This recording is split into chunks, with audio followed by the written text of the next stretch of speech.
Dear students, now we are going to study derivation of Planck's law. What happened in this law?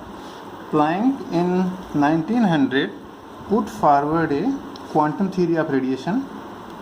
Planck ने 1900 में quantum theory को दिया था, जिसमें क्या उन्होंने बताया था कि energy of radiation coming out of a black body is not continuous, but it comes in a discrete packet of energy known as quantum, and the energy of these teeny bundles of packet of energy is equal to h nu.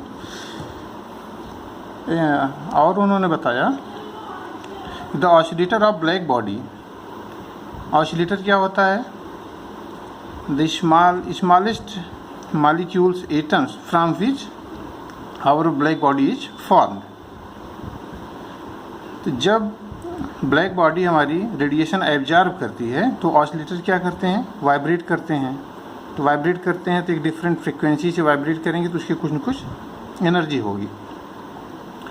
तो उन्होंने बताया कि the black body can not have any amount of energy but has discrete energy equal to the integral multiple of some minimum energy E, जिसको उन्होंने दिया E I equal to N E, where N is any integer, E I is the energy of ith oscillator and each minimum energy whose value is given by Planck relation E equal to h nu.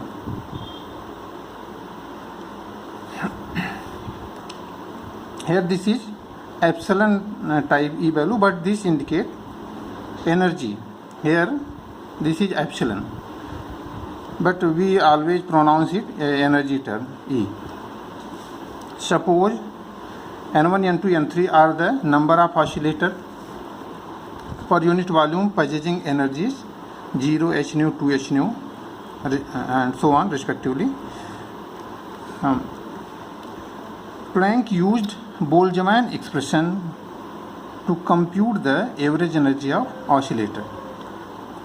Boltzmann ने expression दिया था, उसको इन्होंने अपने law को derive करने के लिए यूज किया था. वो लॉ क्या था? Number of oscillator having energies epsilon i at temperature T is given by Ni equal to N0 E exponential, that is e power minus epsilon I upon kT. This is equation 3, where n is a constant. जहाँ पे n क्या है? एक constant है. Total number of oscillator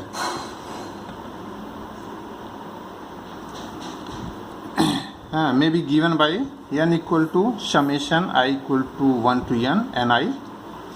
इसको हम expand करके ऐसे भी लिख सकते हैं कि total number of oscillator n equal to n1 plus n2 plus n3. तो from equation 3 we can get different expression for n1, n2 and n3. n1 may be written as from using equation 3 given by Boltzmann. n1 equal to n0 e power minus 0 epsilon upon kT. Why 0? Because epsilon I equal to Ne.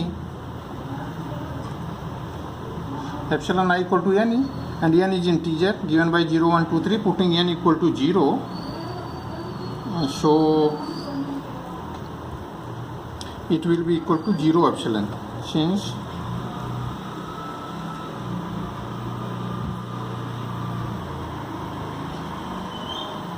epsilon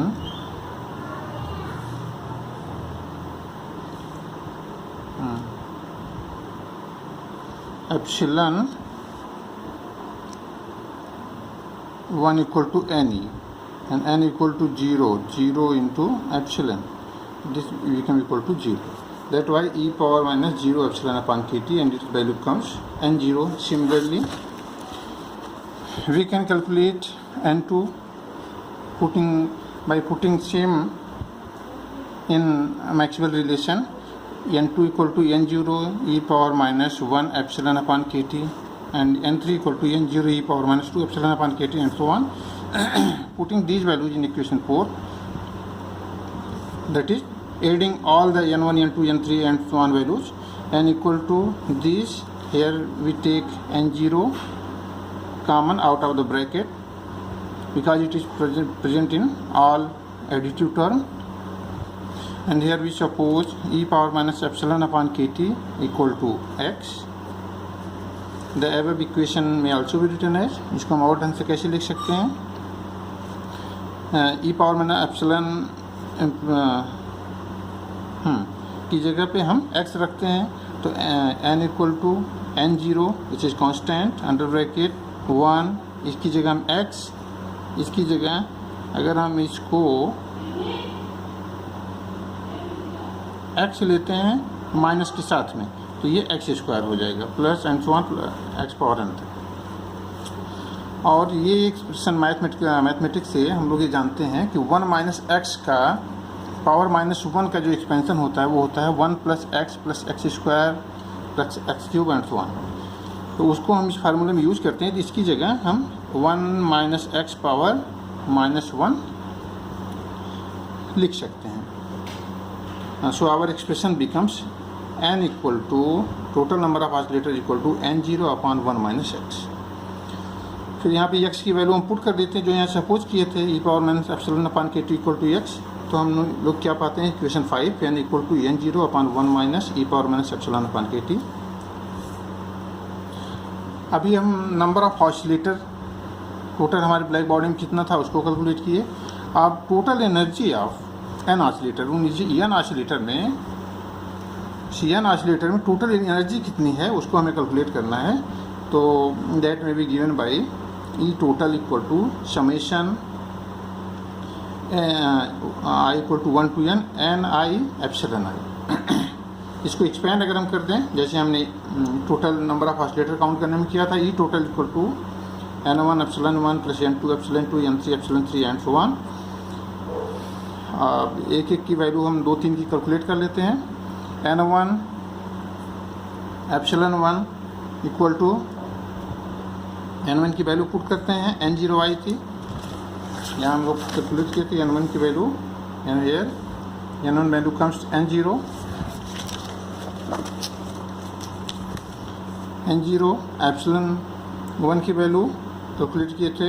सिर्फ हम लोग जानते हैं कि epsilon I equal to n epsilon या ई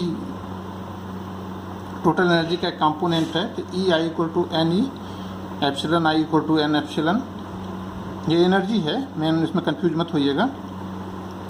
तो N equal to 0 put N equal to 0 integer 0 1 2 3, तो N equal to 0 की वैल्यू हो गई epsilon 1 equal to 0 into epsilon equal to 0।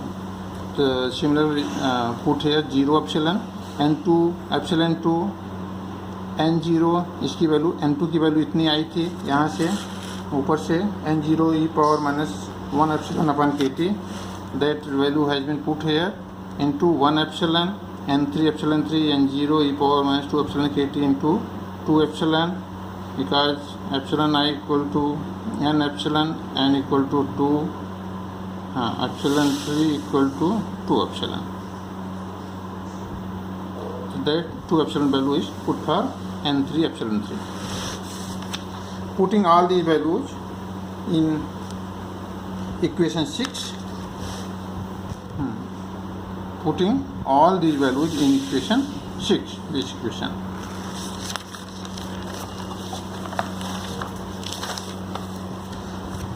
हाँ, we get टोटल क्या पाते हैं 0 plus this value, you can understand this n0 e power minus 1 epsilon kt 1 epsilon n0 e power minus 2 epsilon kt 2 epsilon and so on. Total n0 epsilon is present in all term, it's may taken out of bracket, e power minus 1 epsilon upon kt 2 e power minus epsilon kt। Again we suppose e power for making our calculation more simplify, we put this exponential term equal to x, put this value in above equation, so what we get E total energy of an oscillator n0 epsilon already bracket के बाहर ले लिया गया था, x plus 2x square plus 3x cube and so on.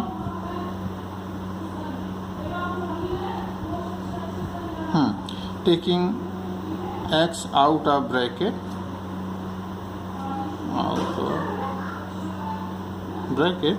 तो ये total equal to n0 epsilon x। अब हमारा इक्वेशन क्या बन गया, इक्वेशन 7, x कॉमन हो गया तो x बाहर हो गया तो यहाँ 1 बचा, यहाँ 2x हो गया 3x स्क्वायर। हाँ, इसको कल इस अंदर के एक्सप्रेशन को सिंप्लीफाई में समझने के लिए हम लोग ये सपोज करते हैं कि 1 plus 2x plus 3x square equal to s multiply by this relation s equal to this into x। तो हमारा क्या बन जाता है, S X equal to x से मल्टीप्लाई करेंगे सारे टर्म में, तो x प्लस 2x में x का 2x स्क्वायर, 3x स्क्वायर में x का 3x cube and so on. अब हम इस s में से एस एक्स को माइनस करते हैं, s माइनस एक्स इस टर्म में से इस टर्म को माइनस करते हैं तो हमें क्या मिलता है, ये s यहाँ कॉमन लेते हैं तो ब्रैकेट में क्या बचेगा 1 माइनस एक्स हाँ इक्वल टू दिस, इसको हम नीचे उतार लेते हैं। हाँ s ये टर्म अभी हम पीछे पढ़े थे कि 1 plus X plus X square plus X equal to क्या होता है 1 माइनस एक्स का पावर -1 इनवर्स। सो इसके स्थान पे हम ये एक्सप्रेशन ये वैल्यू यूज़ करते हैं तो s इक्वल टू क्या होगा 1 माइनस एक्स, ये था ये नीचे जाएगा तो 1 minus X equal to total equal to क्या हो गया 1 माइनस एक्स स्क्वायर। अब इसकी जगह s जो हमने सपोज किया था इक्वेशन 7 के लिए हम लोग क्या पुट करेंगे 1 minus x square. Putting this value in equation 7 हमें टोटल एनर्जी क्या मिल गई n0 epsilon x upon 1 minus x square. अब हम x की जगह उसका जो सपोज किए थे वो वैल्यू पुट कर देते हैं, हमें टोटल एनर्जी क्या मिल जाती है n0 epsilon e power minus epsilon upon K T 1 minus e power minus epsilon upon K T square. Here average energy, अब हम लोग एवरेज एनर्जी कैलकुलेट करेंगे per oscillator, is given by E bar equal to E total upon total energy upon total number of oscillator, और दोनों के value हमने calculate किया है, वहाँ से वैल्यू पुट कर देते हैं ई टोटल की और ई टोटल की इक्वेशन 8 से, और टोटल नंबर ऑफ ऑसिलेटर के लिए इक्वेशन हम लोग निकाले थे इक्वेशन 5 में n इक्वल टू n0, यहाँ से दोनों वैल्यू पुट करते हैं तो हम देखते हैं n0 एप्सिलॉन ये कैंसिल हो जाता है, इसका पावर इसके पावर से n0 से तो हमें फाइनली क्या मिलता है average energy equal to epsilon E power minus epsilon upon K T upon 1 minus E power minus epsilon upon K T. Numerator और डिनोमिनेटर को हम ई power minus epsilon upon K T से डिवाइड करते हैं, ये तो पूरा कैंसिल हो जाएगा। अब 1 अपॉन ई power minus epsilon upon K T और ये वाला भी कैंसिल हो जाएगा, तो 1 अपॉन ई power minus epsilon upon K T इसको ऊपर ले जाएंगे तो average energy equal to epsilon upon E power epsilon upon K T -1।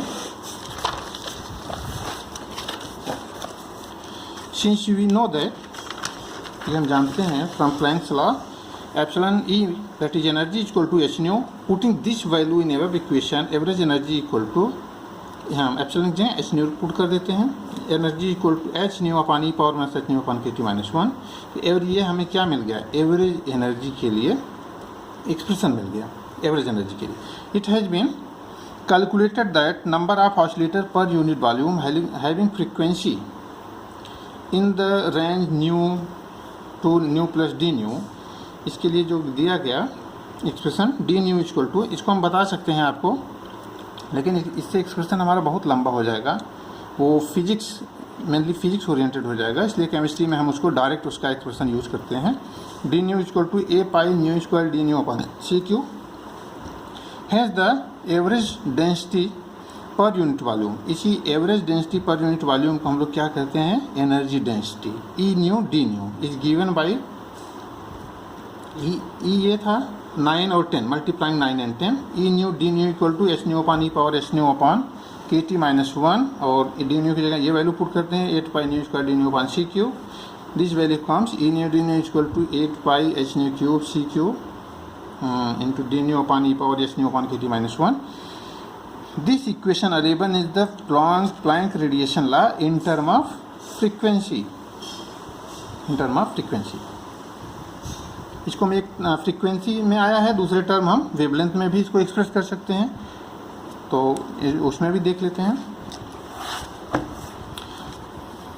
चूँकि हम लोग रिलेशन जानते हैं कि nu equal to c upon lambda, तो differentiating it with respect to lambda, d nu upon d lambda equal to minus C upon lambda square. Since हम लोग जानते हैं 1 अपॉन एक्स डी एक्स का जब हम लोग डिफरेंशियल करते हैं सिंस, तो होता है क्या होता है एक्स पावर माइनस एन का डिफरेंशियल जो होता है वो होता है minus N X power minus N minus 1। तो यहाँ पे x पावर माइनस 1 है अगर, तो ये हो जाएगा माइनस एक्स पावर माइनस 2। इसको नीचे ले जाएंगे तो minus 1 upon X square, that is used here. D nu equal to minus C upon lambda square D nu. यहाँ x की जगह क्या था, लैम्डा था, x की जगह लैम्डा था, और सिमिलर फैशन में हमने डिफ्रेंशिएट किया। मैथ वाले समझ जाएंगे, बायो वाले थोड़ा ध्यान से करेंगे, हो जाएगा, मेमोराइज कर लेंगे। From equation 11 and 2 the above energy per unit volume in term of wavelength in range lambda and lambda plus d lambda is given by similar to, जैसे हम ऊपर में किए थे कि nu and nu plus D nu, वैसे यहाँ lambda and lambda plus d lambda. तो ये वैल्यू पुट करते हैं, e lambda d lambda equal to, तो लैम्डा की जगह हम लोग lambda equal to c upon nu, हर जगह सी अपॉन न्यू पुट कर देते हैं, और डी न्यू की जगह ये माइनस सी अपॉन लैम्डा स्क्वायर, ये वैल्यू पुट करते हैं। सी क्यूब से कैंसिल आफ्टर सिंप्लीफिकेशन। आप लोग सिंप्लीफिकेशन में कोई बहुत दिक्कत नहीं है। इन e lambda d lambda equal to 8 pi c h upon lambda 5। Lambda 5 इसलिए आया, यहाँ लैम्डा क्यूब था, लैम्डा स्क्वायर था, दोनों लैम्डा 3 का पावर जुड़ गया, लैम्डा 5 हो गया। 1 अपॉन ई power h c upon lambda k T minus 1, ये टर्म यहाँ इंटैक्ट है। डी लैम्डा सी को यहाँ हम कॉमन करके ये हो गया। This is the Planck radiation law in terms of wavelength. तो ये आपका ये पूरा डेरिवेशन हो गया प्लैंक रेडिएशन लॉ का। आगे हम अगला वीडियो जल्दी ही भेजेंगे। थैंक्स।